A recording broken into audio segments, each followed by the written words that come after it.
तो चलिए अब अगला क्वेश्चन देखते हैं। और हमारे पास है 10वीं गणित, है ना। अध्याय है 5 समांतर श्रेणी, प्रश्नावली 5.2 है अर्थमेटिक प्रोग्रेशन का। और इसमें सवाल है 14वां प्रश्न। और इसको देखते हैं, और अच्छे से समझने के लिए वीडियो के लास्ट तक आप देखें, अच्छे से समझें, तब आपको पूरा समझ में आएगा और सवाल को देखना है। अब क्वेश्चन है 10 और 250 के बीच में 4 के कितने गुणज हैं। तो यहां पर देखते हैं, ये लिख देते हैं 10 एवं 250 के बीच 4 के गुणज। तो 10 के आगे की संख्या सोचो। अब 10 4 से कटेगा क्या? पहला पद सोचना है। 11 कटेगा क्या? नहीं। फिर 12 आया तो कटेगा। तो यहां पर ये हो गया 12। 12 के बाद क्या होगा? 4 जोड़ते जाओ, 16। फिर क्या होगा? 20। इस तरह से ये डैश डैश करेंगे। अब हम पहुंच जाते हैं 250, अंतिम संख्या है। तो जो रूल है उसका 4 का, कि यदि 2 अंक लास्ट के विभाजित होते हैं 4 से, तो वो 4 से कटेगा। 50 4 से कटेगा क्या?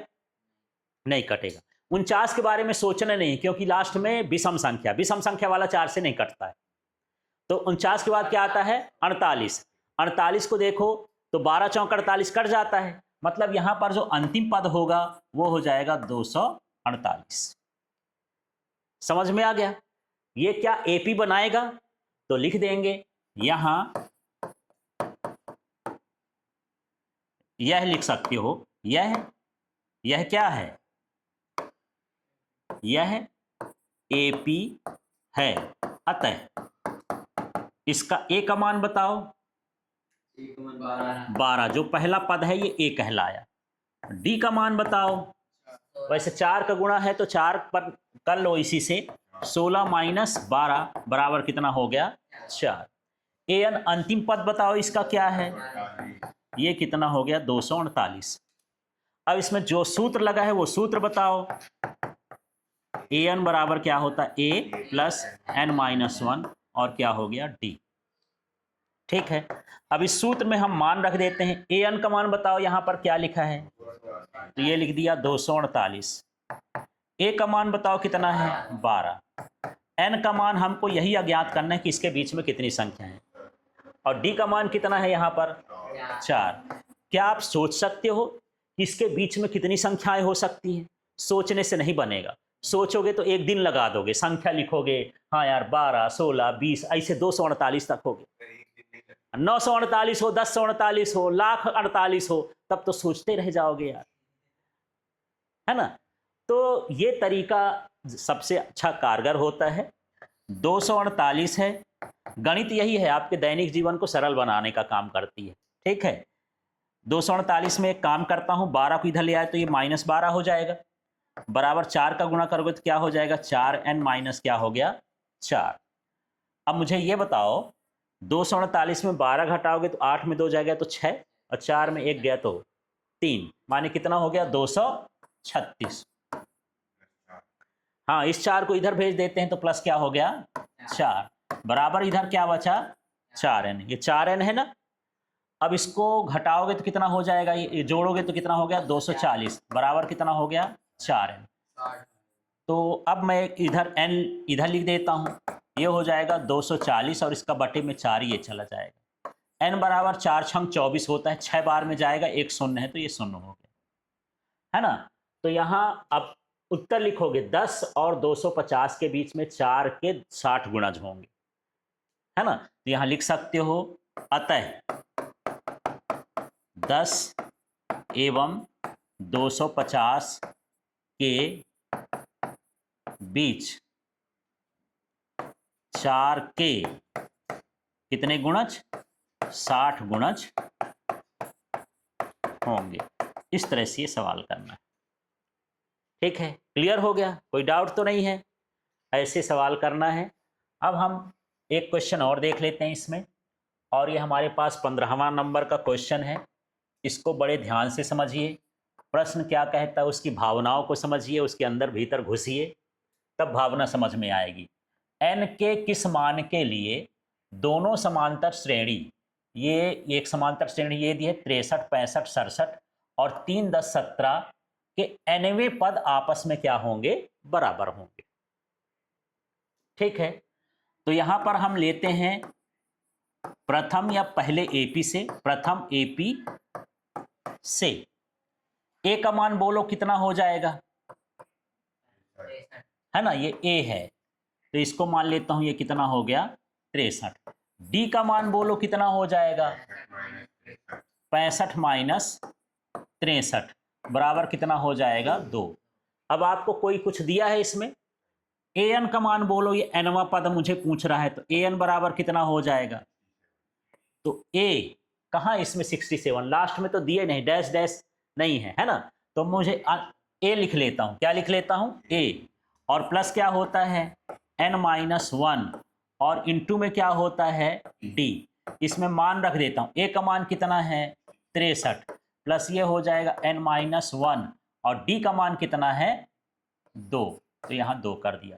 इसको थोड़ा सा और हल करते हैं तो ये 63 हो गया, प्लस 2 को इधर जाने दो, 2 का गुणा इससे होगा तो क्या हो जाएगा 2n, 1 से हो जाएगा तो क्या हो जाएगा -2, तो ये -2 इससे घटेगा तो 61 प्लस क्या हो जाएगा 2n। क्लियर हो गया। अब हम यहां पर देख लेते हैं दूसरे एपी से, आप एपी भी यहां पर एक लाइन लिखना चाहो तो लिख सकते हो, नहीं सीधे क्वेश्चन में तो लिखा ही है। दूसरा एपी यहां पर क्या है, ये है ना, इसका पहला पद क्या है 3 है, लेकिन यहां पर ए नहीं लिखेंगे, यहां पर दूसरा मान लेते हैं, कैपिटल ए बराबर कितना दिया है 3, क्योंकि यदि हम ए बराबर 63 भी माने, ए बराबर 3 भी माने तो कंफ्यूजन ना होगा, भैया तुम बताओ ना 63 है कि 3 है, एक जैसे लिख दिए हो, इसलिए दोनों क्या है अलग अलग हैं। अब यहां पर डी का मान देख लेते हैं, दोनों का सर्वांतर समान है क्या, 63 में ये घटाए तो इसमें कैपिटल डी मान लेते हैं, इसमें क्या मान लेते हैं कैपिटल डी, अलग अलग है तो सब अलग अलग मान लेंगे। तो बाद का पद क्या है यार 10 में से 3 घटाओगे कितना हो जाएगा 7। अब मुझे क्या निकालना है, इसका एनवा पद माने ए एन, ए एन का सूत्र क्या हो जाएगा ए प्लस n-1, ये कैपिटल ए रहेगा, ठीक है ना, ए प्लस n-1 और ये क्या हो गया डी, इसमें भी वही करेंगे, मान रखते हैं।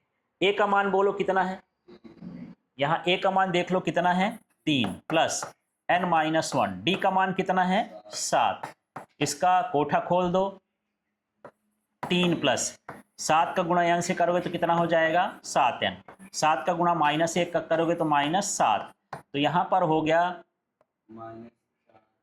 हाँ, तो मैं ऐसा लिख दूं 7n-4, ठीक है। अब क्या कहता है कि इन दोनों का nवा पद आपस में क्या है बराबर है, ठीक है, तो यहाँ पर ऐसा लिख लेते हैं, दोनों श्रेणियों के nवें पद बराबर हैं, अतः, या यहाँ प्रश्नानुसार भी लिख सकते हो, जैसा भी लिखना हो, ठीक है। तो जो इसका मान आया है 61 प्लस 2n, इसका 7n-4, ये दोनों आपस में कैसे हैं बराबर हैं, इनको बराबर लिख दो, इसका nवा पद ये कहलाया और इसका nवा पद ये कहलाया।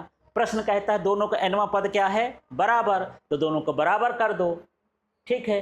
तो मैं ऐसे लिख देता हूं, पहले वाले में बोलो 61 प्लस क्या लिखा है 2n, इसमें क्या आया है 7n-4, मतलब ये पहले वाले श्रेणी का nवा पद ये दूसरे वाले श्रेणी का nवा पद है, दोनों को बराबर कर दिए।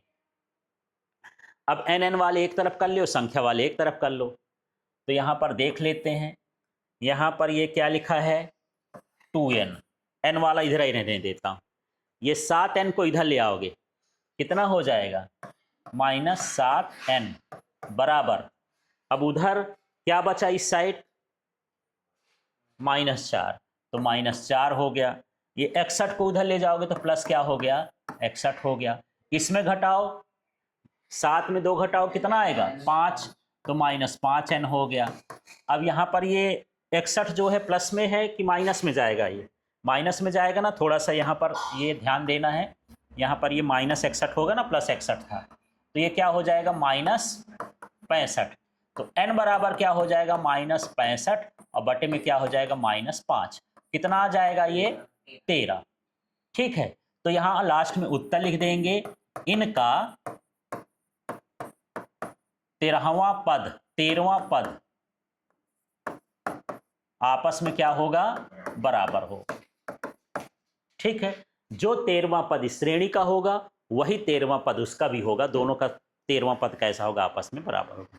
समझ में आ गया? तो इस तरह से आपको सवाल करने हैं। तो इसी तरह की लाइव क्लास के लिए एलके फिजिक्स ऐप को डाउनलोड कर लें और इस चैनल को सब्सक्राइब कर लें।